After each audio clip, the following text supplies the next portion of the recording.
All right. So I want to start by I'm going to give a quick rundown of like current market conditions and what to do with it, how to think of it. And the first thing I'm sharing here, if you could see the screen, is this is the mortgage application, mortgage loan application index for the country. It's a national reading here for 2025.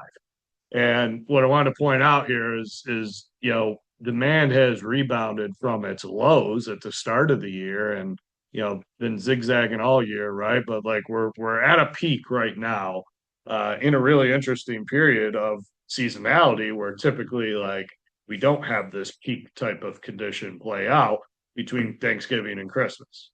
I think I said it last week as well, but like I'm really gearing up for a busy 3 weeks in real estate with a pipeline.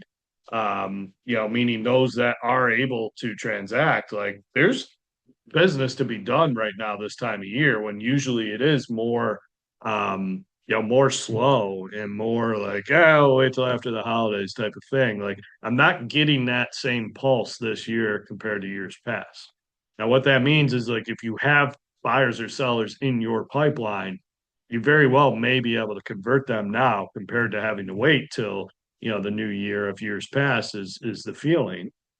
But then also, this demand data showing that like we're, on the good side of this equation, demand that is, for frankly, I don't want to say the first time in a while, but it's been, through this summer and government shutdown and stuff recently, like it's been kind of a rocky road, and we seem to have a little bit of a rebound here to the positive side of things that is helping the marketplace right now.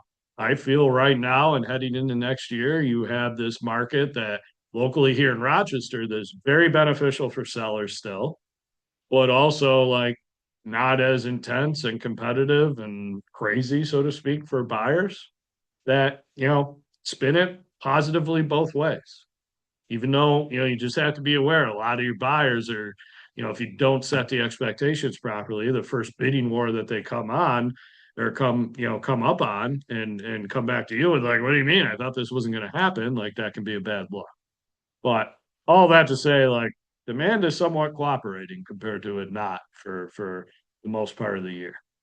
I'll share this next slide here to say demand is cooperating in a interest rate market that necessarily isn't cooperating. And this shows the predictions through the next 2 years from Fannie Mae and the Mortgage Bankers Association to show you that we're really, you know, well, one, there's usually not this big of a gap between the predictions, even though it's 5.9 and 6.3. They're usually a little more kind of moving in lockstep together, these two entities. But there's a little bit of a disagreement in terms of how things are going to play out from here in the next couple of years amongst these parties.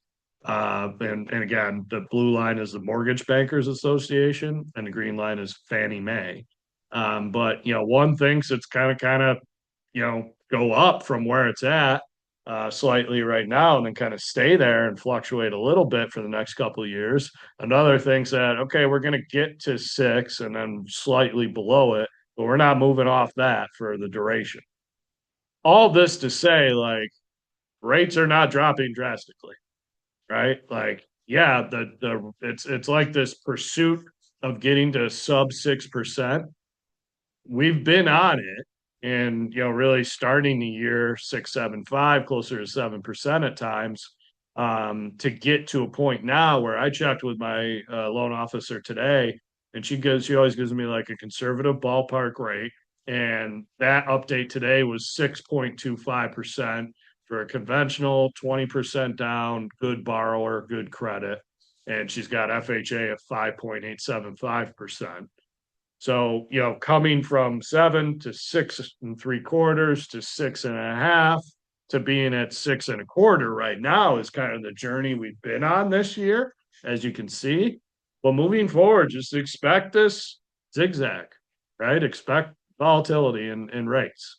However, I think demand has recovered enough to know that like it is what it is. Rates aren't gonna drop. Now, just have that info of what the prediction of rates are, have that stored, so to speak, so that when you're speaking with somebody that thinks they're going to transact in 2027 because the rates are going to be 4.5%, because that's what their uncle told them, you have this info to debunk that. Like it sounds weird to say, like, pull this out of your back pocket and show it to them, but literally, like, show them the data, or at least have enough, on you, so to speak, that you could talk about it.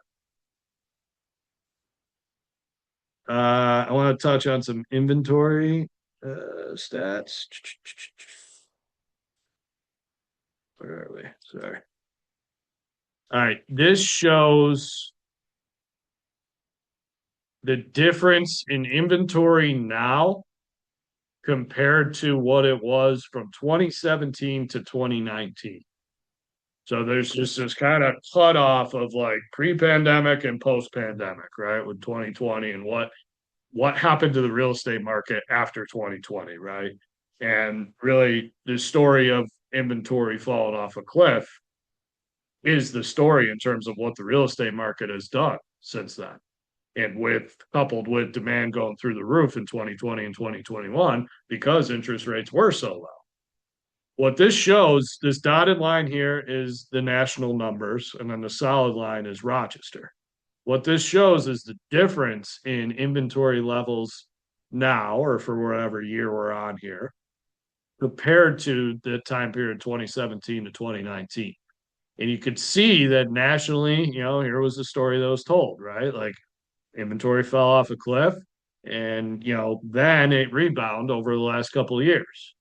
Well, locally, we fell off a cliff and we've stayed there, right? We got a slight, increase this year, but, we've stayed at this lower level of, scarcity and inventory, especially compared to post 20 or pre 2020 and 2017 to 2019.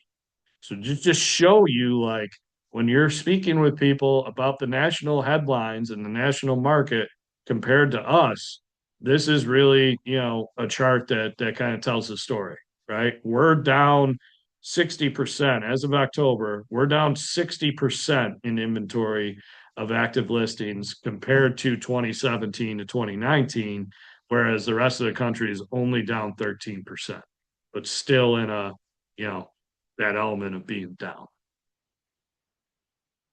I know I ramble, so if any of this is I need to spend some more time to clarify, please feel free to stop me and um I can help.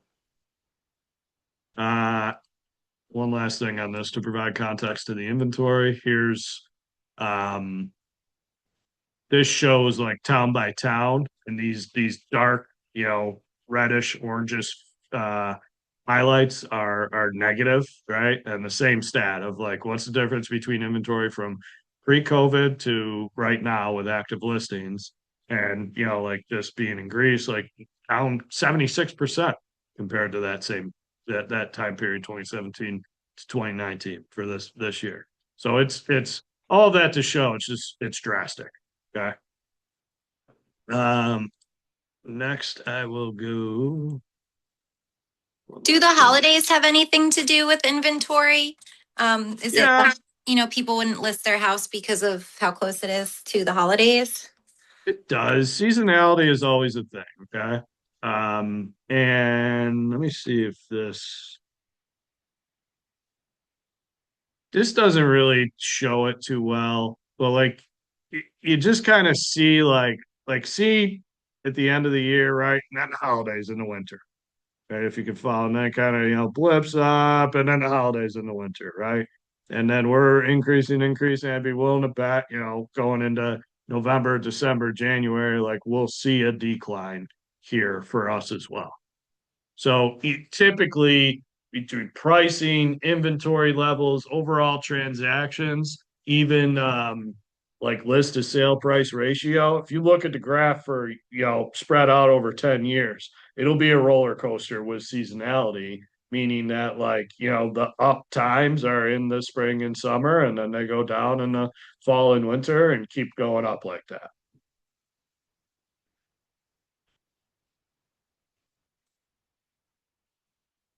Where do I want to go? All right, one last thing on inventory. Actually, this shifts gears a little bit to pricing. So I just wanted to show you how the rest of staying on topic of like how we stack up to the national market. Here's nationally, you know, just pockets where prices have been increasing in the past year, and you see, the Northeast is dominating, right? Which is really the story compared to markets where to go? Prices are decreasing over the last year. You see Florida, Texas, the Sun Belt and West Coast, like they're decreasing. So just to show you the lay of the land as to how the country's doing, you know, compared to us. We're not even on this list, right? Of markets where home prices are falling. With Florida leading the charge, it gives me some double digit declines here. This thing goes on for a while, right? With all these markets that finally ends at zero, we're still growing. Showing this again, I'm pretty sure I showed it last week, but like I just want to bring relevance to the predictions for home price appreciation and that they're cooling and not necessarily like even correcting. I mean, I guess there's correction in this data or this prediction more so than there is crash. But like for those that are saying there's a crash, here would be the chart that you show. How can we crash when home prices only dropped 0.4% on the high end in the next 2 years? Like that's just not a recipe for a crash.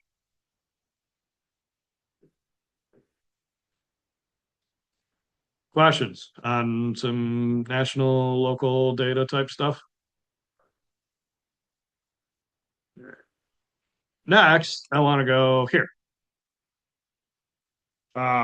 This was a survey.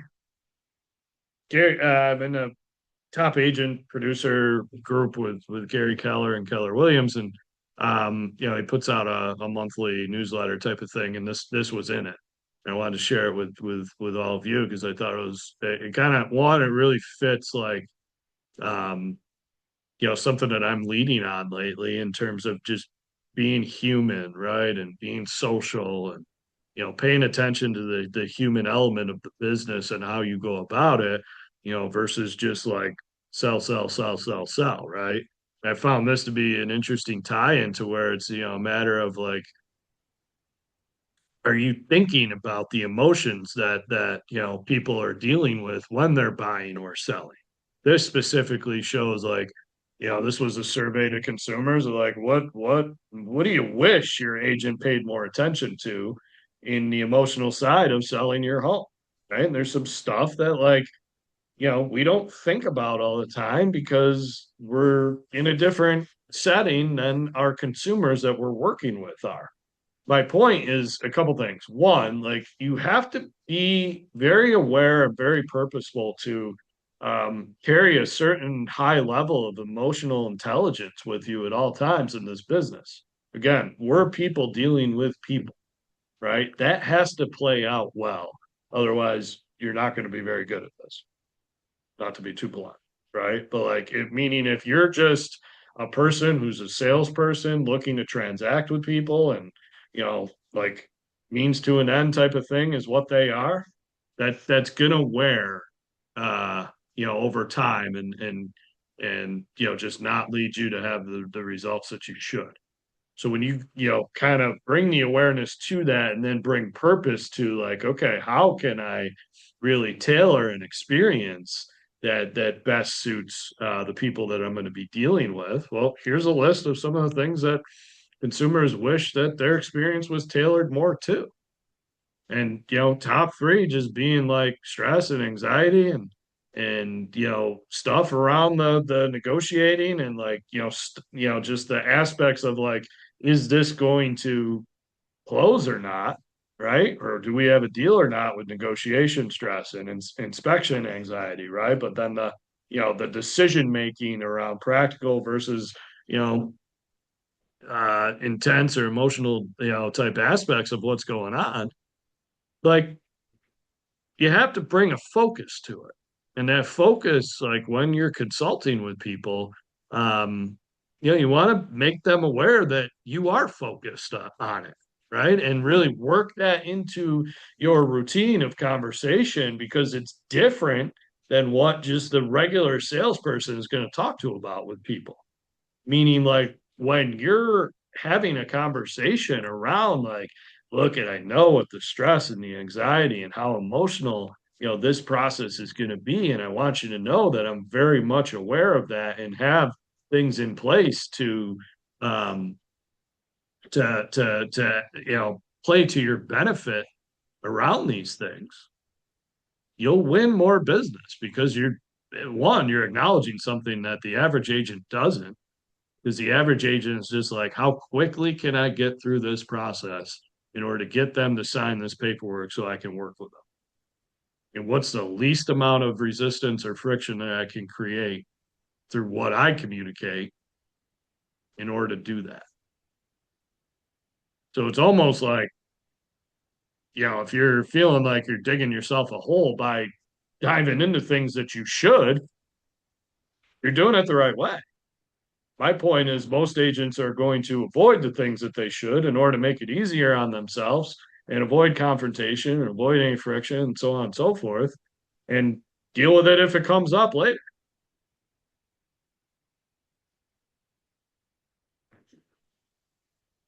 I'll segue this. Any questions about like this before I segue about like, this list and how it applies to, what you all need to build for your business, in preparation of getting your first listing or getting your next listing, right? But just like I understand, like with this group, this is especially the stuff that like you don't find out right away to get into the business and start having these experiences with your clients. Question becomes like, what do you need in order to um, provide the experience right from the start versus learning as you go and kind of okay, well, I know that situation now that I've done it, and let me adapt from here. Like what opportunities for yourself can you create from data like this?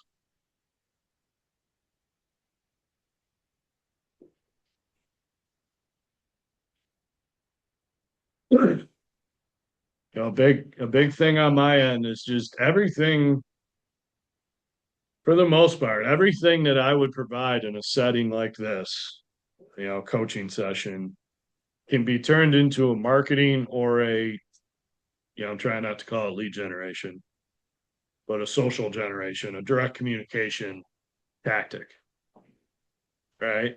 Everything that you get from a learning experience can be turned into marketing or a tactic to communicate.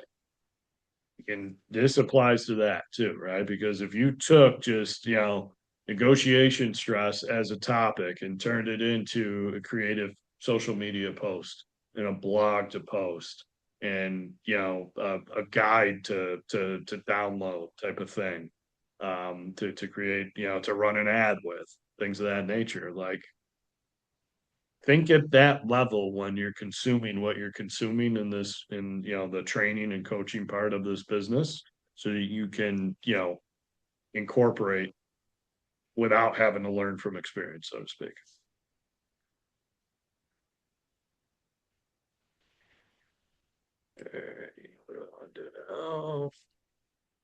I want to kind of carry over a couple, I'm going to go into a couple things on the same topic of just like how to relate to people as a person, as a human, right? Like how to have that emotional intelligence and EQ, whatever you want to think of it as, like play out to where it goes to your benefit. And also like you're doing different things as an agent so that you're not just an average agent. Like average agents, that's not what you want to be, right? Just from the standpoint of, I'm sure everybody here wants to be better than average, but what I'm speaking to is just average agents don't do anything but like try to sell, or the opposite side of things of just like don't try to sell, but just try to be a caring friend and don't have any purpose beyond that. So everything that you do in this business should be met with like a differentiating factor that sets you apart from the average agent. Here's an example, right? Just like, getting to know a buyer and touring homes with them, right? And getting to know the criteria of like, I need a ranch because I don't, I'm older, I don't need steps, don't want them, can't deal with them, right? Like I need two beds and a full bath. It's just me. I just want one extra room for guests. Like, that's one level of getting a needs analysis done and getting to know people and connecting with people. But like when you're able to, don't get me wrong, you have to have the relationship to be able to do this.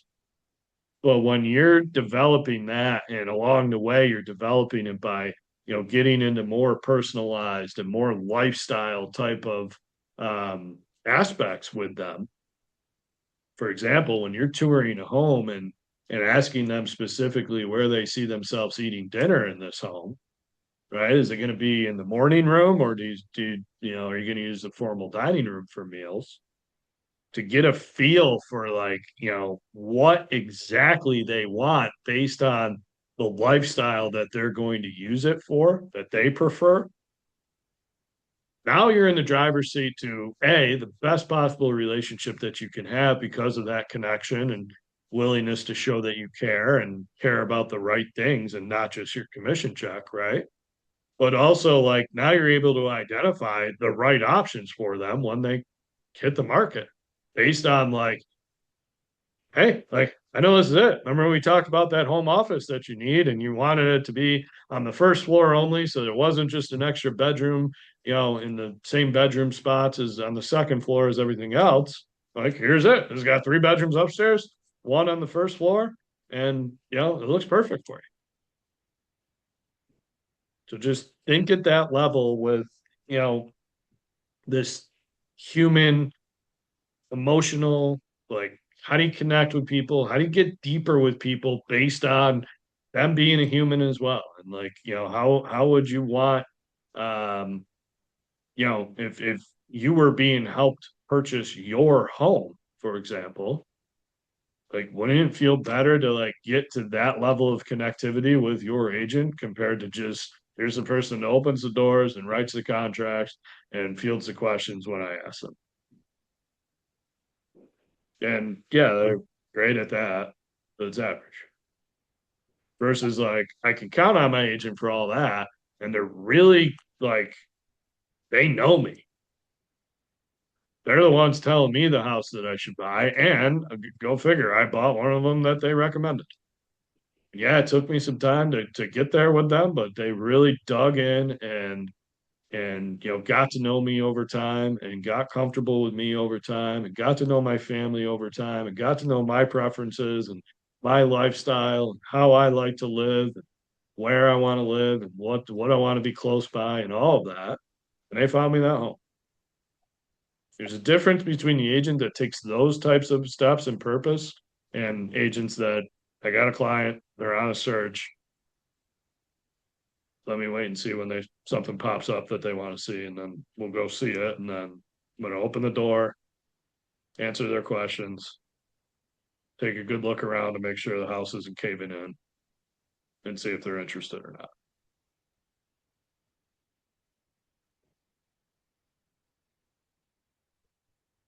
All right. I'm gonna carry this over into where am I going here? Sorry. I'm gonna share this with you. It's kind of long. Um, as are most things I do, I guess, but I've developed, it'll be kind of a working development from here, but I've got enough in place where I'm going to send it out. But an open house playbook. And really, the intro to this is that one, open houses are a great uh, source of business to capitalize on. And the reasons why are we've got, especially nationally, inventory is rising as I showed you, but locally it is ticking up slightly here as well. You got the easiest form of active prospecting because like, they're coming to you. It's one reason on this list too. But they're just coming to you for a reason. The conversation is predetermined. Like they're coming to a house that is open. It's not like they're just stumbling in somewhere randomly. Yeah, the reasons why they're there may vary, but it's all, open and obvious. You don't have to chase for it. You're in a position where people are going to open up to you, if possible, a lot quicker than chasing them by text or email or phone calls and things of that nature, right? It's like open houses is just a huge opportunity for our business at all time. Arguably, if you said, "Hey, I want the quickest, um, like what's the lowest hanging fruit on this tree of where to get business from?" I would tell you open houses because you have people that are either interested in that home particularly, or interested in buying and they're just getting started, or on a tour and they're actively buying and decide to pop by, or scoping out something similar in the neighborhood because they're considering selling at some point. And they're all right there with you to build this relationship with. Even if they're just a nosy neighbor that has no intention of selling, that's somebody that could wind up in your database and a lifelong relationship with if you do it the right way. I realize that's extreme because at the end of the day, we want lifelong relationships to come with real estate transactions, but the business is that your only chance to establish that is to establish it and get them into your life and consistently communicate with them and attempt to offer them value to their real estate world from here. Not saying you got to be best friends with every single person, but your business is based on relationships. So if you're choosing to go after, a source of relationships that puts you in front of people that could be looking to transact immediately, that's why it's such a important topic. Now, I've kind of broken down this guide into a few different sections, if you will, but like, really skipping to like, okay, you're hosting an open house. Like, you have to be on your game in the sense of you have to be personable, you have to be ready to talk to people, you have to be ready to win over, each person that walks in the door to give yourself a chance of converting. Now, the first chapter in any book that has that um, strategy involved is that you need to understand the potential personality type of who could be walking through that door. And we call this a disc analysis is what it's most commonly referred to. And I'm not going to dive in as a full go on that training today, but familiarize yourself with personality assessment type of research, so to speak, and learning, right? And just there's psychology behind it. There's just like, how people are, their natural wiring and how they like to communicate as a result. Like you got to know who you're talking to and at an open house as quickly as you can find out something, the potential personality type that you're in front of and kind of adhere to that or mirror and match to that or accommodate that, that's gonna be what wins a lot and also what causes a lot of losses. Because if you're trying to communicate with somebody in a different way that isn't a preference to their personality, they're not going to want to work with you. They're not going to want to talk to you. And to get to a point where they're working with you, they have to want to talk to you and interact with you. So that piece becomes critical in terms of understanding personality types and how to accommodate your communication to that. Well, from there, like you've got I've got this broken down into really like three topics at the open house itself in terms of how to communicate. And you've got, greetings and openers, like the first thing you say to them through the door. You've got, whether or not the conversation's flowing or not midway, but like as they're touring, let's just say if they're not, interacting with you, like what could you ask or say that opens that door? And then you've got the when they're exiting, when they're leaving, like, how do you close? How do you get to the next step with them? And what can you say to do that? And I'll send all this out, and you can chew on it, but there's just I've incorporated a lot of different options to consider to suit your style and personality in order to, again, accommodate others' personalities. But like what matters most is that you're equipped with a comfort and confidence to be able to host an open house effectively and not just like showing up to host. You got your sign, you put it in the yard, and you're standing at the door and come on in, take your shoes off, please. Seller would like you to sign in and let me know if you need anything. That's what every other agent in the marketplace is going to be doing, right? So like what is something what's the comfortable, confident greeting that you can um, you know, differentiate yourself with? Again, I don't want you reinventing the wheel here, okay? I'm not trying to, as much as I'm sure I overcomplicate things, I'm not trying to. But it's just like more so, I guess the topic is like how do you focus to develop a routine and a consistency around something that you're confident is going to work? Like that's a good enough place to start. From there, go host open houses and measure the results. Because if what how you're going about it works from the standpoint of you're meeting all these people and adding people to your database and adding people to a pipeline, yeah, it's working. If what you think is working isn't leading to additional interactions, then it's not. But you got a list of greetings and openers, and like I was talking about this with somebody else, and you guys can steal it, but they know somebody who makes custom cookies, I guess, right? I don't know if that's a proper term, but yeah, custom cookies, right? And they're gonna engage with them and get some open house cookies created, and then have them on the counter and be like, hey, when people come in, be like, look, I got cookies on the counter. Do me a favor and eat some of them because I can't eat anymore. And break the ice out. That was their style, and I love it, right? But just there's a bunch of different options. None of them are like groundbreaking, overly complicated or bold or anything like that. But just to get the wheels turning on how to go about this, I'll send this guide out. But second part of conversation, during the tour, like what can you come up with, right? And just these various questions, really. Like you ultimately want to be asking questions as often as possible. But as much as you can, ask questions that kind of lead to a clue as to where they're at, or what they're looking for, that would be helpful. So it's just, are you exploring neighborhoods or specific homes to purchase at this time? Kind of that motivation piece of like, hey, you just kind of get a feel for the area, or like, are you out there making offers? Because it's a different.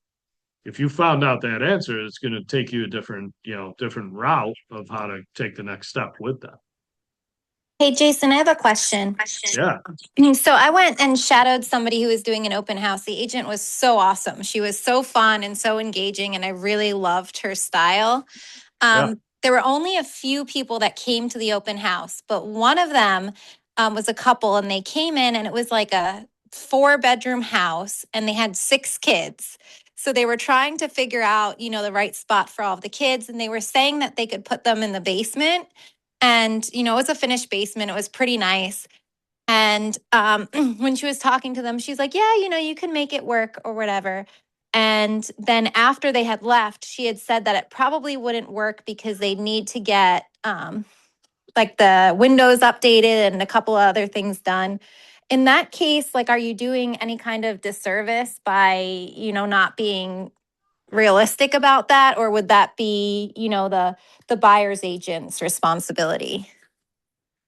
Question, and I think I kind of how I'll answer it kind of fits in that same mold of like personality assessments, right? And adhering to a personality and in order to convert, on the sales side of the business, right?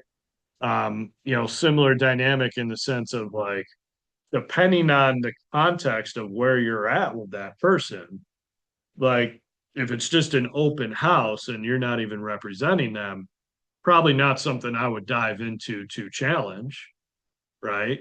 But when you're representing them, like, yeah, you definitely need to make it known, like, hey, just like, your living conditions are out of code, so to speak, right? And fire hazard, this, that, and the other, and more so like, here's I've looked into what the town requires, and here's what you need to do to make this living space.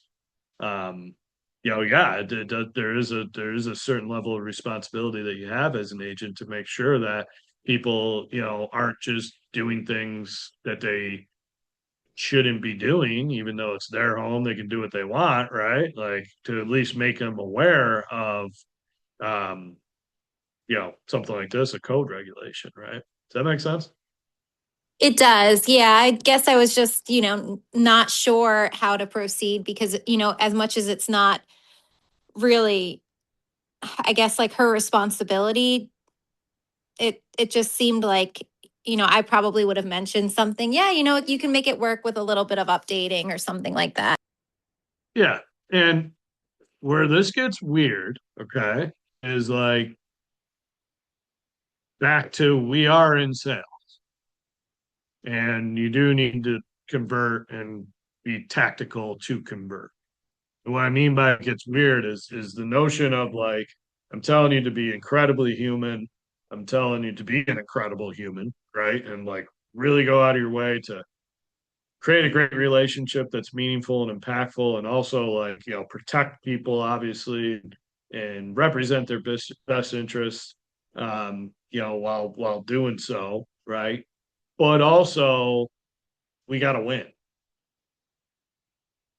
That's where it gets weird because this is a great example for it to where it's like, okay, if you do things that just try to relate to the human element of them and looking out for them and things like that too soon in the context of a relationship, it could be a turnoff to make them not want to work with you. And a lot of times in this type of specific example, when you got somebody who's set in their ways potentially, that could be, think of it this way, like them talking like that in an open house, it could very well be like their interview for their agent because they've probably done that. I mean, this may be too far fetched, but like I could think of a scenario where they've been doing that a lot just to be met with most agents saying like, "Wow, you can't do that. What are you nuts?" Right? Versus wanting to be understood and wanting to be heard that like, hey, our plan is to install an egress window, no problem. We want to live up to code. We just want to see how you react in order to earn our business.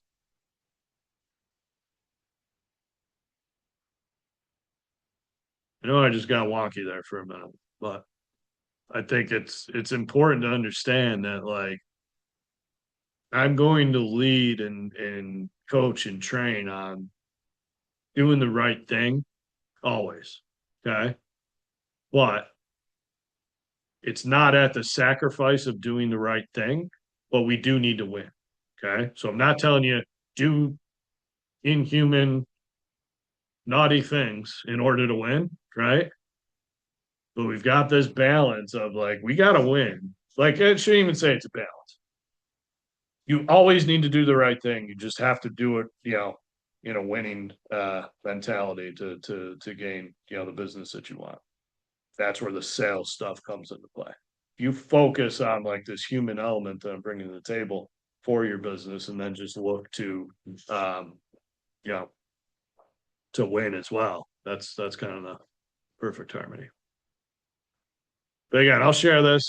We got to wrap up here shortly, but like this playbook around open houses, it gets pretty in depth. I've got some follow up plans and scripts and messages that you can send, and I've got different models of how to approach an open house and unique strategies to use. Right, like bring a lender, find a lender, and see if they want to go to open houses with you that you host because that's your lender. If they're willing to do that, if they're not, then may not be your lender. But that's a huge value add type of concept to an open house experience when you're the one that is right there to answer their questions about the home and buying a home. And then you have the resource there to answer the financial questions as well. Another one, I love this one, but like homes that need work, like use AI and create some renderings of what the work would look, what the home would look like once the work is done. Like get your seller's permission to, to do this. But like really, that's a unique thing that agents aren't doing. And that's a unique thing that consumers are going to notice when they're, touring the open house that you're hosting. It's going to make them want to work with you, right? So like what can you do that's outside the box from the average agent tactfully or tactically during and while you're hosting an open house. That's it's planned ahead and all that. But I've got a list of a bunch of different stuff there and um pre-open house stuff as well. What did I miss? The marketing stuff. So sorry. Questions.